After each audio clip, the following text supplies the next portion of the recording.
Welcome to Night Stories from VHS Era. You've arrived at a place where the glow of old television screens, the hum of rewinding tapes, and the softness of forgotten childhood dreams come alive once more. Each night will take a quiet journey back in time to sleepy suburbs, moonlit driveways, warm summer breezes, and the kind of memories that feel just a little too magical to be real. Here you don't need to worry. Just press play and let the night unfold.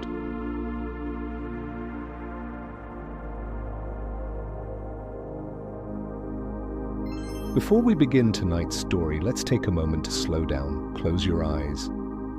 Take a deep breath in through your nose. Hold it gently. And now, exhale slowly through your mouth. Let the day melt away with that breath. Again, breathe in deeply.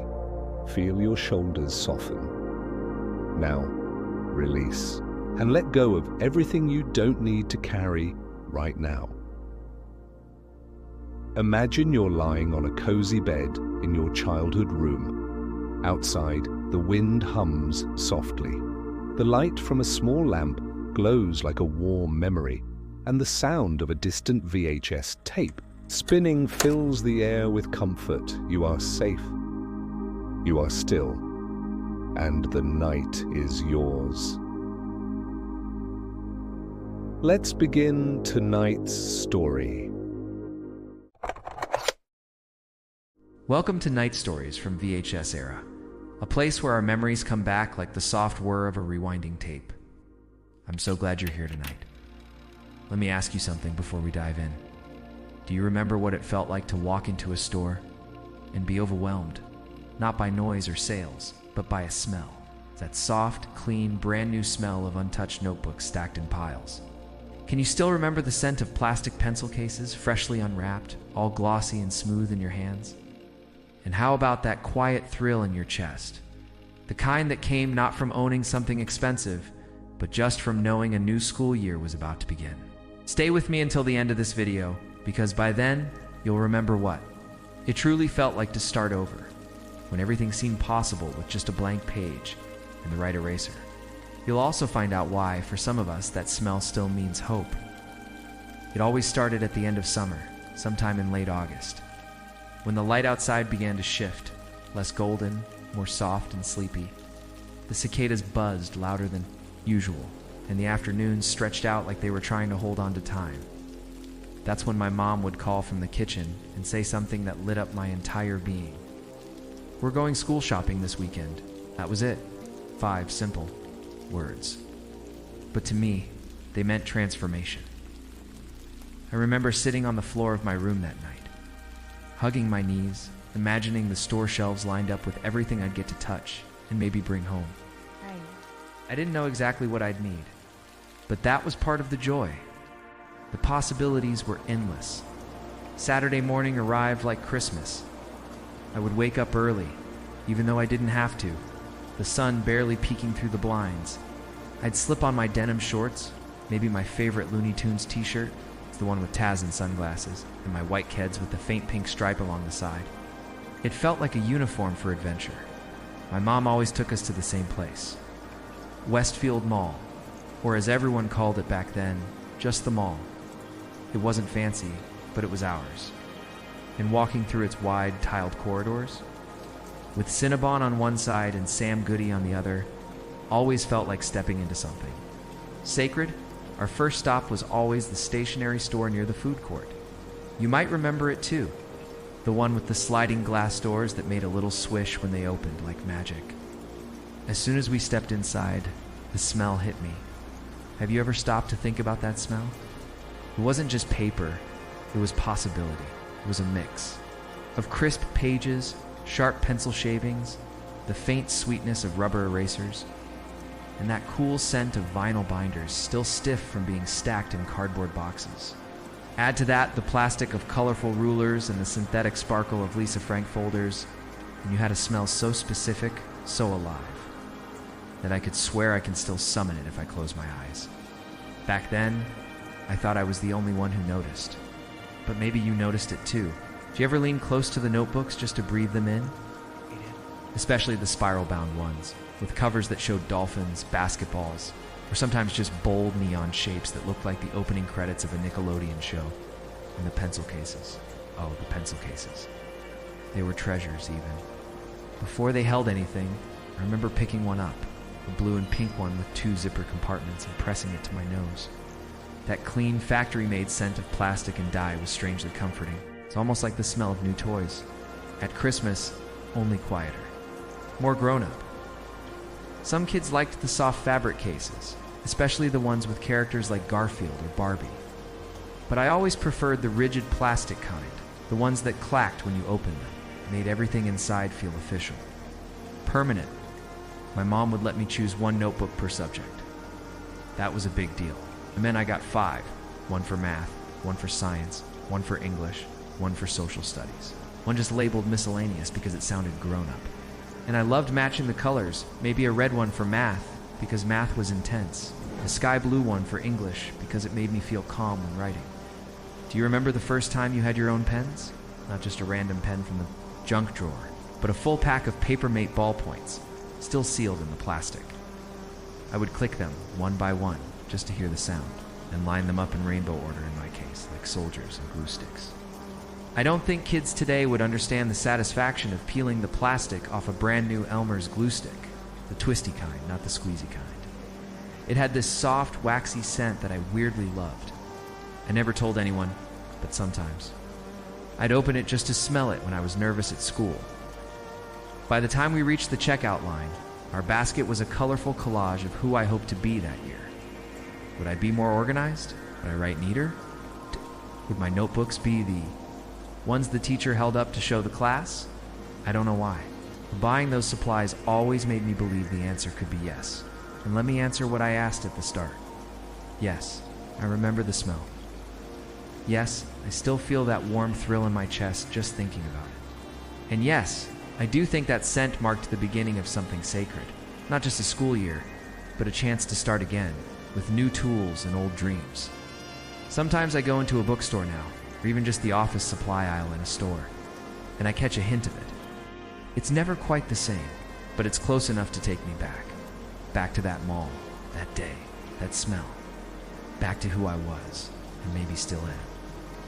After we paid for the notebooks and pencil cases, our hands slightly sticky from the Cinnabon samples we picked up on the way out of the stationery store, there was still one more stop to make. If I'm being honest, it was my favorite part of the whole back-to-school ritual.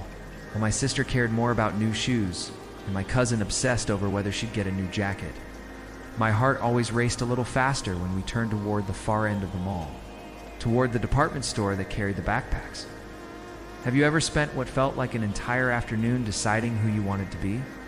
Just by choosing what would hang off your shoulders for the next 10 months? Because that's exactly what it was. A backpack wasn't just something to carry books in. It was identity, declaration, shield, statement.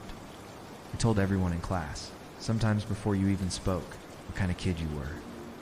And let me tell you, those aisles were packed. Not just with bags, but with personalities. Rows and rows, dangling from metal hooks, all slightly swinging in the artificial breeze of the mall's air conditioning. It was like walking into a rainbow of characters and colors, where every zipper, every pocket, every patch of fabric had something to say. My mom would always give me a time limit, but she might as well have told me to pick a star from the sky. I needed to inspect each one, test the zippers, open the compartments, and imagine what my books would feel like inside. There were so many decisions to make. Did I want one with a built-in lunchbox? Did I want the kind with mesh side pockets for my juice box? Did I want a solid color with patches I could sew on later, or a full-blown character-themed one that shouted to the world exactly what I loved? At one end of the aisle, there was a whole section just for Ninja Turtles. And not just any turtles, the good ones, the kind that showed each character in action. Their faces fierce, mid-battle, with the Technodrome in the background. Michelangelo's backpack had orange trim and a pizza slice stitched onto the zipper. Leonardo's had blue straps and a hidden inner pocket that made me feel like I was carrying a secret weapon. Then there were the Power Rangers. And not just generic prints. I'm talking the full team, all posing together, their helmets gleaming, set against a lightning bolt background. I stood there, touching each one gently, as if the fabric held actual power. I didn't even have to close my eyes to imagine walking into class with the Red Ranger on my back. Everyone would see it. They'd know I was a fan. But more than that, they'd know I had picked the Red Ranger. And that meant something. For a brief moment, I considered the green one, the one with Tommy's dragon symbol, because deep down, he was everyone's favorite, but I was loyal. Red was my color. It had always been. The Looney Tunes bags had a different vibe. They weren't about action. They were about cool. Taz wearing sunglasses, Bugs Bunny leaning against a graffiti wall, Sylvester and Tweety playing basketball in baggy shorts. These were the bags for kids who didn't just watch cartoons, but lived inside them. They gave off a laid-back confidence that I admired, but didn't quite feel brave enough to wear there. Were more, of course. Some had neon splashes like someone had thrown paint at them and called it art. Others were covered in shiny, geometric shapes that looked like they belonged in the opening credits of a Saturday morning TV show. There were metallic ones, glittery ones, even a few that had a built-in radio. But those were too flashy, too grown up. I wasn't ready for speakers in my backpack. I just wanted to be cool enough, so I narrowed it down. I held the Red Ranger. Bag in my hands, then slung it over one shoulder, then both. I stood in front of the mirror near the shoes and tried to imagine myself walking through the halls at school. Would the kids think it was awesome? Would anyone else have the same one? That last question mattered more than I wanted to admit. See, having the same backpack as someone else was risky. You could become accidental twins, or worse, be seen as copy. But being the only one with a certain design, that was magic. That made you memorable. I must have gone back and forth between the Rangers and the Turtles 4 or 5 times, pacing the aisle while my mom tried on purses, and my sister played with a display of slap bracelets. I even considered starting from scratch, maybe going for something quieter, something in denim or black canvas. But in the end, I came back to the Red Ranger, not because he was the leader, but because something about that backpack made me feel like I'd walk a little taller when I wore it. I imagined the way it would sit on the back of my chair, the way I'd unzip it slowly during class, just enough to pull out my new folders, all matching. The way it would hang in my locker, slightly open, like it had a personality of its own. So I took it. As we stood in line at the register, I held it close to my chest. I could smell the newness of the fabric, the slight plasticky scent of the straps, the crispness of a zipper that hadn't yet jammed or snagged. I even peeked inside one more time, just to feel the silky lining and reassure myself that yes, this was the right one. After we paid, I refused the plastic bag and wore it. Out of the store, it felt right that way. Like I'd already stepped into the school year, like I was already becoming whoever I was going to be that fall. Later that night, unpacked all my supplies and began arranging them inside. The pencil case went in first, perfectly nestled at the bottom. Then the notebooks lined up in the exact order of my schedule, even though I didn't know the real schedule yet. And in the front pocket, I slipped in a little note to myself, just a silly scribble that said, "You got this." Because I wanted that energy with me, even if I forgot I had put it there and now. Thinking back, I realized something. The backpack didn't just carry my school things. It carried my hopes, my fears, my best ideas, my worst days. It carried me in every way that mattered. So when someone asked me now, wasn't it silly how long we used to take picking a backpack? I just smile because I remember. I remember exactly why it mattered. I wouldn't have rushed it for anything, would you? The backpack sat proudly at the foot of my bed, half sipped, already carrying the weight of a new year and the quiet excitement that came with it. But something was still missing. As much as I loved the Red Ranger design and the smell of new fabric, there was one more item, or better yet, one set of items that would complete the transformation from vacation kid to back-to-school warrior, gel pens. 10 of them, all in different colors. Glitter, neon, metallic, every shade the 90s could dream up. But here's the thing. Getting a 10-pack of gel pens was a mission that required skill, persistence, and above all, negotiation. My mom, being practical and trained in the ways of sensible purchases, believed in the basics: black, blue, red, maybe green if she was feeling generous. "Why do you need 10 colors?" she'd ask, raising an eyebrow, arms crossed like a detective interrogating a suspect. "You're not writing the Declaration of Independence in rainbow." I'd try to explain, not with logic. Logic didn't work in these battles, but with emotion, with pure conviction. Everyone uses them. "You don't understand the pink one smells like bubblegum." It was a half-truth, by the way.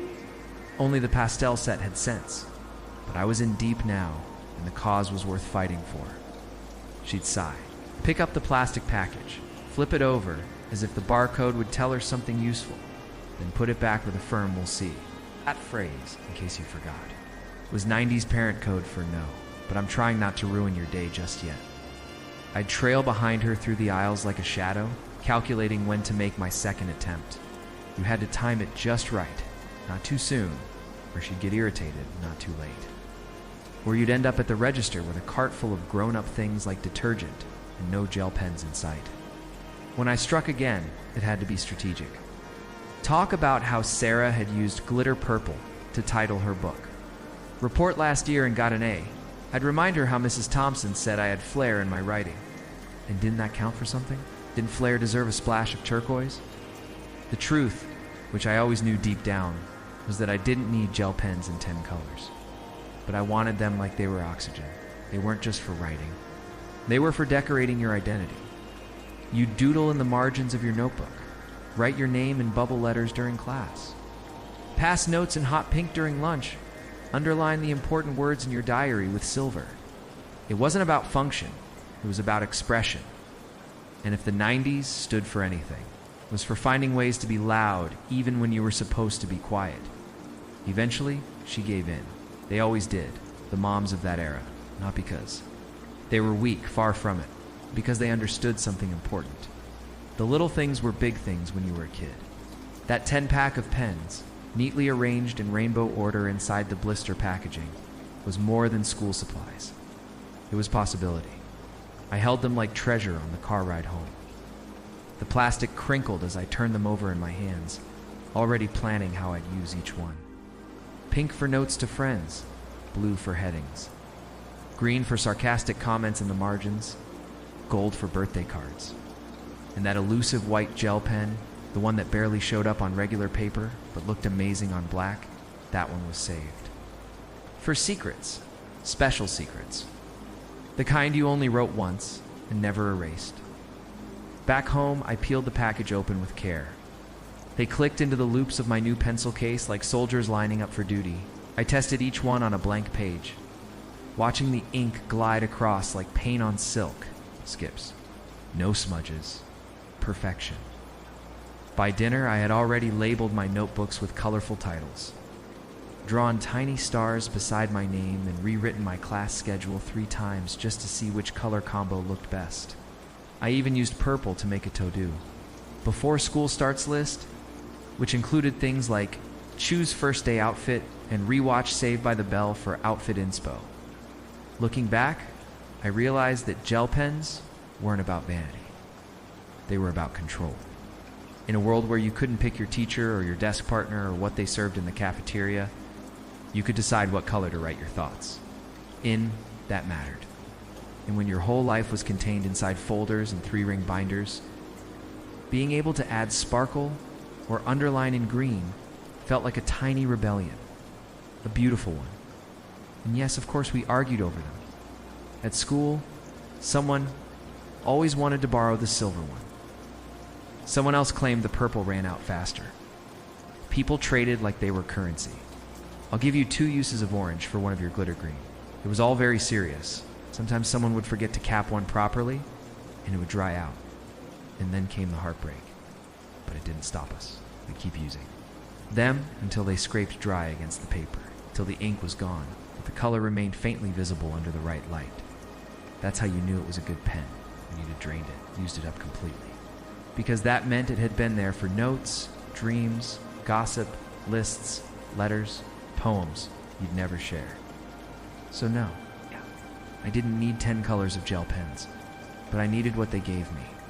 And if I had to argue with every adult in the store to make that happen, I would do it again in a heartbeat. Wouldn't you? And there was something sacred about the post-supply shopping trip to the mall. It wasn't planned, at least not officially.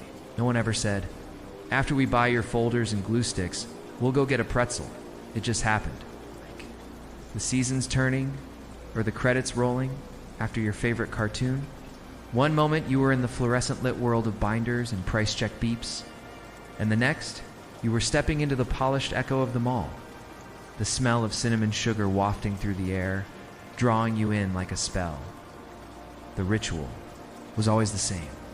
One hand clutched a warm, soft pretzel, twisted, golden, sometimes sprinkled with tiny white specks of salt, sometimes glazed in cinnamon and sugar, and the other held the crumpled receipt from whatever department store had been our battleground.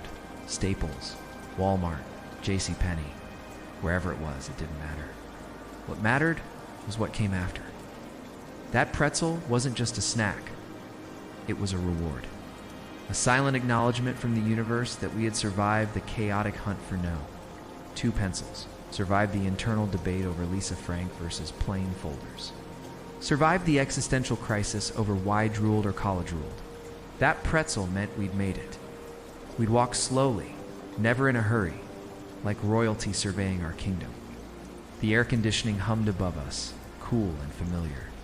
The tile floors echoed our steps as we passed by shop windows full of mannequins. In denim vests and floral dresses, CD stores with posters of Backstreet Boys and Alanis Morissette plastered across the glass. And that one shop that sold lava lamps and incense and made my mom pull me a little closer as we passed. I'd peel pieces of the pretzel off with my fingers, one buttery strip at a time, and savor each bite like it was a delicacy from another world. Sometimes we sat at one of the tables in the food court, just long enough to people watch and let the weight of plastic bags rest against our legs. Sometimes we kept walking, the scent of new clothes, new shoes, new beginnings swirling around. Us like perfume. I remember how the receipt felt in my hand, soft at the edges from being folded and unfolded, dotted with check marks from my mom's pen. It was proof, not just of the money spent, but of a mission completed. It listed our victories in black and white. 2 notebooks, $1.99 each. Gel pens, $4.79. Backpack, discounted. It was a tiny scroll of triumph, a map of the morning's adventures. There were other kids at the mall, too, some with bags from Claire's, others still in the trenches with their parents, arguing over lunchboxes, or trying on new shoes that squeaked on the polished floor. We'd exchange silent glances, nods of recognition. We were all in the same story, just on different pages. The back-to-school mall trip was a universal language. No one needed to say a word. We all knew what it meant. And there was always a stop at the bookstore. Even if we had no money left, even if my mom said, we're just looking, we'd step into that quiet, carpeted space, the scent of paper and fresh ink washing over us. I'd run my fingers along the spines of books, flip through a Goosebumps or a Babysitter's Club, and imagine who I might be that year. A detective, a writer, a dreamer. Sometimes we'd pass a kiosk selling glitter phone straps or keychains with zodiac signs. I'd point at mine, Libra, and pretend I didn't care when my mom said, next time, and I believed her. There would be a next time. The school year was about to begin, and with it came possibilities, new routines, new Saturdays, maybe even a surprise mall visit if the report card looked good. Walking through that space, I felt important, like I was participating in something bigger than myself. Every store, every bag, every pretzel, it was all part of the transformation. We were preparing for war in our own way, a battle of pop quizzes and group projects, of awkward lunch tables and dodgeball showdowns, and we were arming ourselves the only way we knew how. Snacks in hand, receipts as our battle flags. It didn't matter if it was the big mall or the smaller one with only 3 real stores and an empty arcade. It didn't matter if we could only afford the basics. The magic was in the ritual. In the way my mom smiled when I finally stopped talking about pens and started eating. In the way the pretzel always tasted better than anything else in the world for those 10 quiet minutes. In the way we didn't rush, just let the afternoon be. I think about those moments now and realize they were tiny masterpieces. Fragments of peace and pride tucked into the chaos of growing up. You don't always know you're in a sacred tradition until it's over. Until the malls get quieter, the stores close, the receipts become digital. But back then, it was everything. A pretzel in one hand, a receipt in the other, in the sense, that beautiful quiet sense that the world was just about to begin again. I remember there was a particular thrill to the dressing rooms in the 90s. A magic that hovered in the air like the faint scent of fresh fabric and perfume samples. The second the heavy curtain slid shut behind you, you were no longer a kid. Dragging your feet behind a shopping cart, you were a star, style icon, a potential guest on MTV's Total Request Live. If only the outfit worked. If only the denim fit right, I can still feel the cool air of the department store's clothing section, where racks of baggy jeans, oversized t-shirts, and logo-heavy hoodies stretched out like a teenage dreamscape. The dressing room was where the transformation began. Under the yellow lights, surrounded by mirrors from multiple angles, it felt like stepping into a cocoon. Unsure of what you'd be when you stepped back out, there was always that distinctive smell. New denim. It clung to the fabric, the walls, even the paper price tags that dangled from every item like invitations to a better, cooler version of yourself. I'd taken a few pieces at a time, a graphic tee with a cartoonish alien or a flame design. Maybe a pair of jeans with a wide leg and way too many pockets. And I'd disappear behind the curtain. It's heart-pounding like I was auditioning for a music video. The first step was always peeling off whatever I'd worn to them all. Usually something practical, something my mom liked. But now I was becoming someone else. I'd tug on a pair of loose-fit jeans and stand there barefoot, feeling the heavy fabric settle awkwardly on my hips. If it wasn't baggy enough, it was a no. If it didn't hang like something from a music video, it went straight back on the hook. You didn't just try on clothes, you tried on identities. You imagined walking into school wearing that oversized shirt with the ironic slogan. You pictured the cafeteria glances, the maybe compliments in gym class. Would someone say I looked like someone from TLC? Would I finally get noticed by the cool kids in homeroom? Could these jeans change the narrative?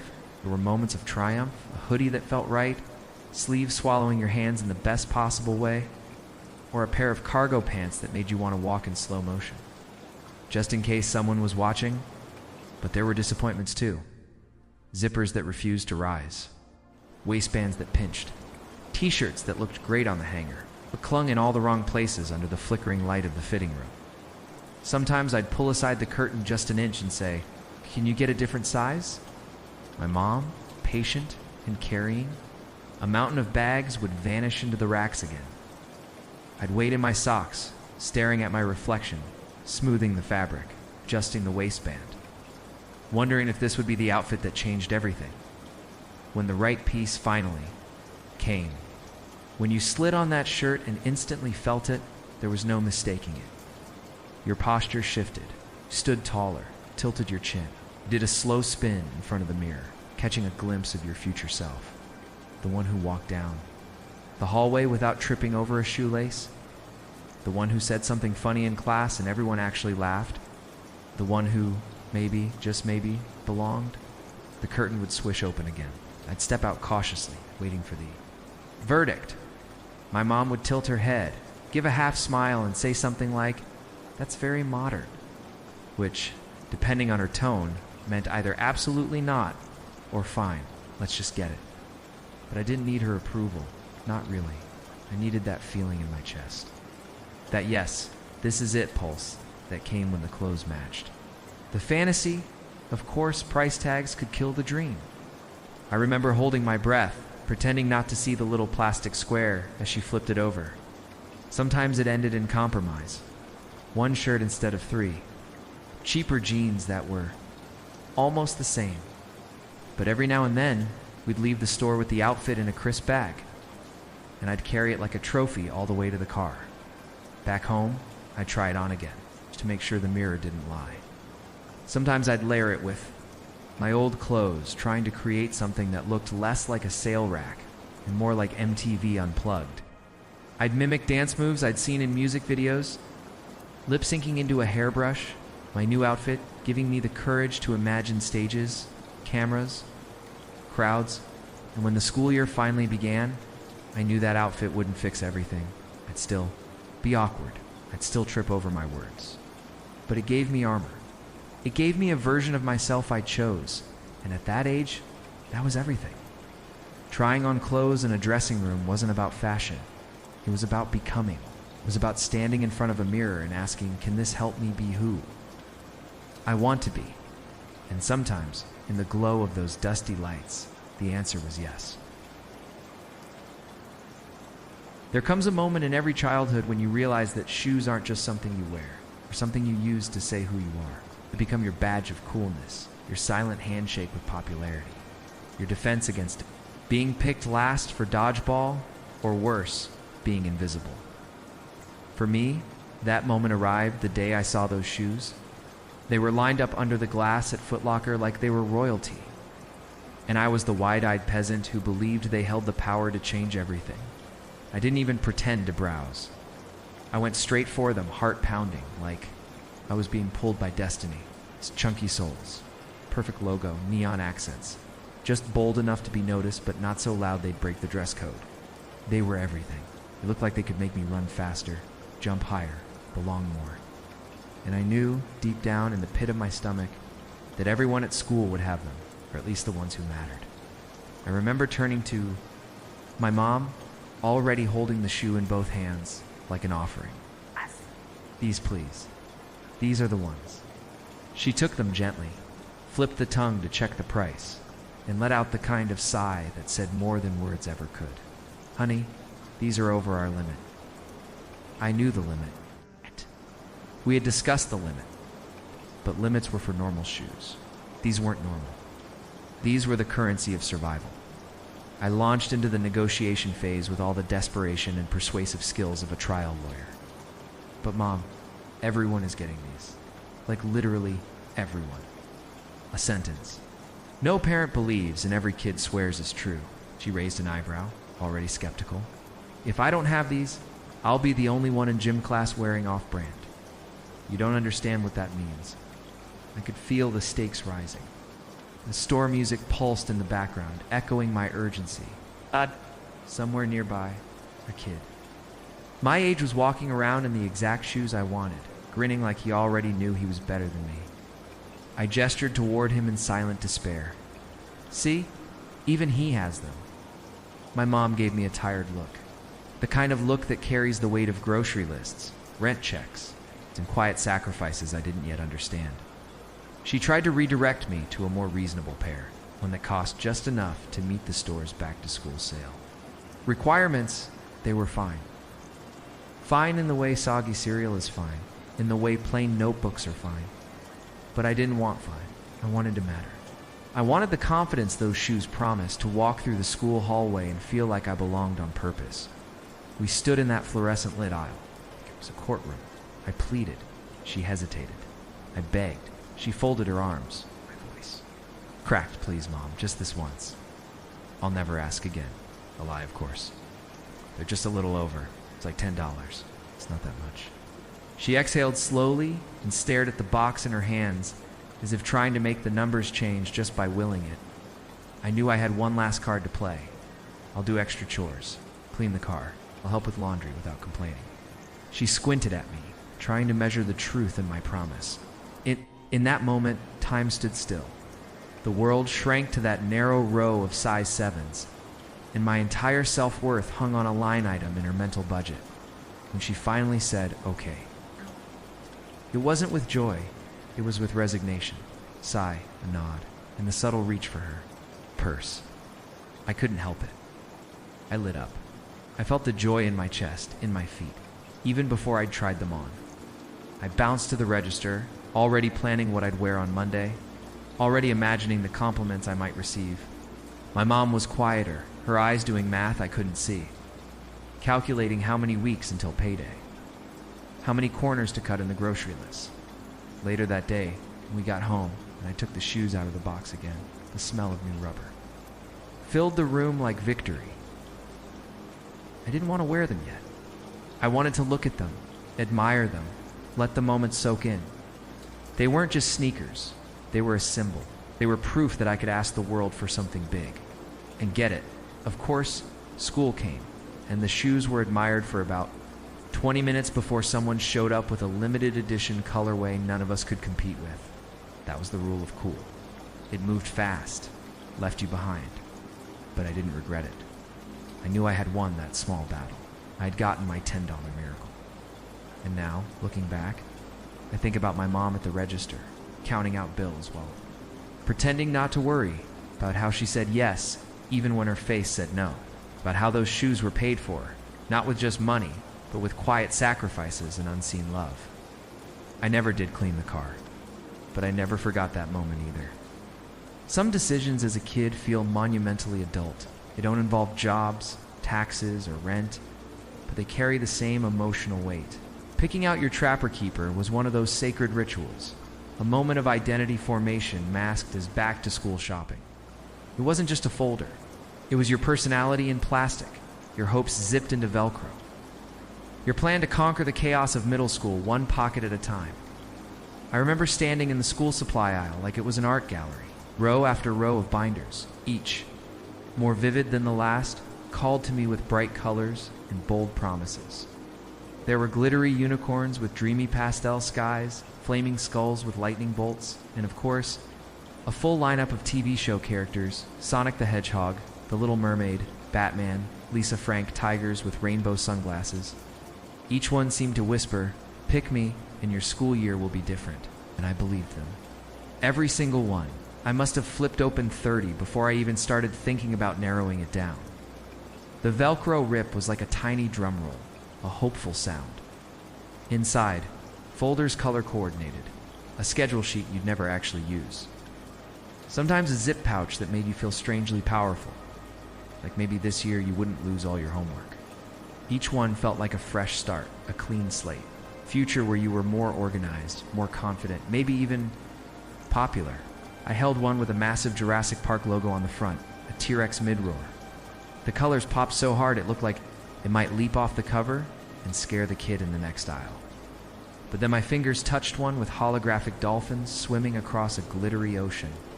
I flipped it open and stared. It was calm, it was cool, it felt like peace in a binder. Could I be that kid? The serene one who color-coded everything and always had a pin that worked. Then, of course, I saw the Power Rangers won in all bets. We're off. Suddenly, I wanted to be the Red Ranger and the Dolphin Kid. I wanted to be brave and artistic, focused and free. How could you pick just one version of yourself? My mom, patient but visibly running out of steam, gave me the look. One that meant, hurry up, I still have laundry and we haven't even picked out glue sticks. But I couldn't rush this. What I was doing was soul-searching disguised as stationery. I finally settled on one that had outer space on the front. Planets, stars, a rocket ship flying towards some distant galaxy. It made me feel infinite. It's like maybe my ideas could go somewhere. Far beyond the chalkboard, I showed it to my mom with the cautious pride of a kid who knew it was a little extra. She looked at it, nodded, and smiled. The kind of smile that meant good choice without needing to say anything. As we walked away, I kept glancing back at the others. The ones I didn't choose.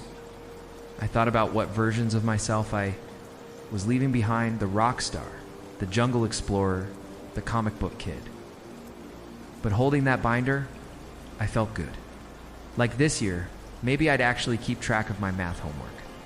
Maybe I'd write down the science project deadline instead of hearing about it the day before. Maybe, just maybe, I'd finally learn. Cursive, that trapper keeper came with me through all the highs and lows of that school year. It got stuffed into desks, kicked under chairs, used as a makeshift lunch tray, and survived at least 3 juice spills. But it was mine.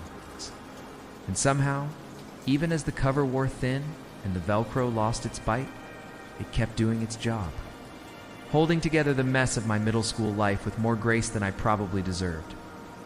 Now, looking back, I realized that Keeper wasn't just about school, it was about possibility. It's about choosing in a world of infinite options who you wanted to be that year, even if it changed again by next September. It was the first time many of us got to express ourselves in a way that felt completely our own, and in the weird, colorful chaos of growing up, that meant everything. And also, there was always something strangely powerful about the drive back home after a long school shopping trip. The bags rustled softly in the back seat, filled with things that hadn't even been touched yet, but already felt like they belonged. To a better version of you, the sun would hit the plastic packaging in just the right way to make your new highlighters glow like treasure. And their seatbelt fastened, wind teasing the loose receipt in your lap, you began to believe in a quiet transformation. You weren't the same kid who left the house that morning. Everything inside those bags held the promise of reinvention, a scent of new notebooks, that perfect weight of a fresh pencil case in your hands, the satisfying click of pens still in their blister packs. All of it whispered change. These weren't just supplies, they were tools, instruments of possibility. Like somehow owning a pristine geometry set or having a folder that actually closed properly could magically upgrade your personality. You imagined walking into class, more confident, answering questions you used to dread, maybe even making that one impossible classmate laugh. It wasn't just the objects, though. It was the mindset they sparked. Sitting in the car, you started mentally rewriting your school story. This year, you'd keep your locker neat. You'd finish every assignment early. Your notes would be so tidy, your teacher might hold them up as an example. You wouldn't lose your homework in the abyss of your backpack or forget your lunch money. Again, you'd be smarter, cooler, ready, because something about those supplies made it feel like you were no longer stuck in last year's skin. You looked at your bag and saw more than paper and pens. You saw hope. The kind of hope only a kid could attach to a brand new ruler or a pack of gel pens in every shade of neon. It was completely irrational, yet utterly convincing. You caught your reflection in the car window, and for a second, you almost didn't recognize yourself. Maybe it was the back-to-school haircut, or maybe it was the new shirt you'd insisted on changing into right in the fitting room, but you looked different, more capable, more like the person you were trying so hard to become. By the time the car pulled into the driveway, the transformation had set in. You hopped out with purpose, as if your life was about to begin, and in a way it was. The summer version of you, lazy, shoeless, sticky-fingered from popsicles, had been quietly packed away. Its place stood a cleaner, sharper, rebranded edition, the new you, polished by the polish of school supplies and fueled by the belief that this year would finally be the one where everything went right. And maybe, just maybe, it would. It was almost a ritual. Like clockwork, right after the bags were dropped in the hallway, and before you even had time to open your new folders, just to breathe them in one more time, the car was pulling out of the driveway again. But this time, it was headed for the strip mall down the road. The one with the dusty glass windows and that familiar red and blue spinning barber pole that hadn't changed in a decade. It didn't matter if it was Supercuts, Fantastic Sam's, or that one local place your mom swore did a better job. The feeling was always the same. You sat in the waiting area, your legs swinging above the floor, holding onto the last remnants of summer like they were strands of your old hair. Do you remember what it felt like? Watching your reflection in that wide mirror as the stylist sprayed your head with cold water? The way the scent of cheap shampoo and hairspray mixed in the air with the hum of buzzing clippers and the low murmur of a radio playing top 40 hits just slightly too quietly? You couldn't explain it, but that first snip always made something shift inside, as if each lock of hair that fell to the floor carried with it a piece of the old year. A version of you who hadn't yet faced the lunch line or spelling tests or awkward group projects. You didn't always get the style you dreamed of. Maybe you brought in a wrinkled magazine clipping of Jonathan Taylor Thomas or Devon Sawa, hoping to walk out looking like someone who belonged on the cover of Tiger Beat.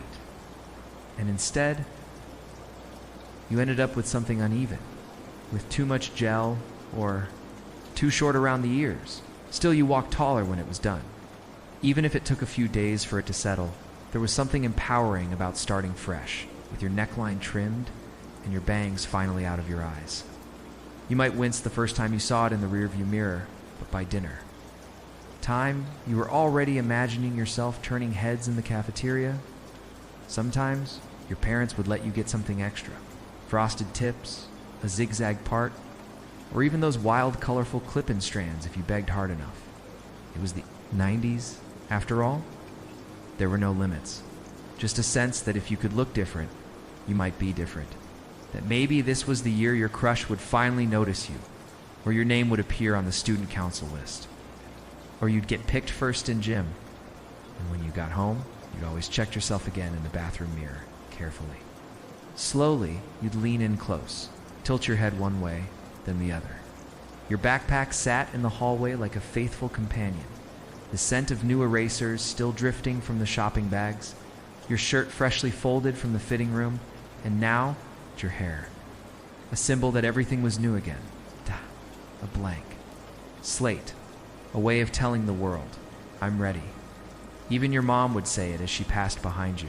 Look at you. I'm a whole new kid. You'd nod, pretending not to care, but deep down, it felt good. Better than good. Felt right. Like you were stepping into the role of who you were meant to be this school year. Not last year's version. Not the one who forgot his homework or dropped spaghetti on his shirt during lunch. This was the new you. Focused, cool, organized, stylish. And even if that feeling faded a few weeks later, when your shoelaces were already fraying and your folders had started to crease, for that one evening, standing under the yellow light of your hallway mirror, it felt like anything was possible. Like the world might actually notice all the effort, all the careful choosing, the color coordinating, the trying. Like you could walk into that first day and own it. Not just because you had new stuff, but because somehow you had become someone new. Coming home after a day like that was always a quiet kind of magic. You could feel it the moment you stepped through the front door, the soft thud of the bags resting on the kitchen floor, the faint rustling of plastic and paper, and that subtle electric buzz of anticipation hanging in the air.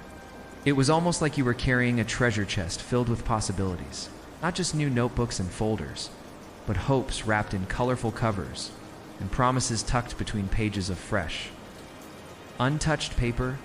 Do you remember the way you'd sit cross-legged on the floor, surrounded by everything you had picked out, with your backpack lying open beside you?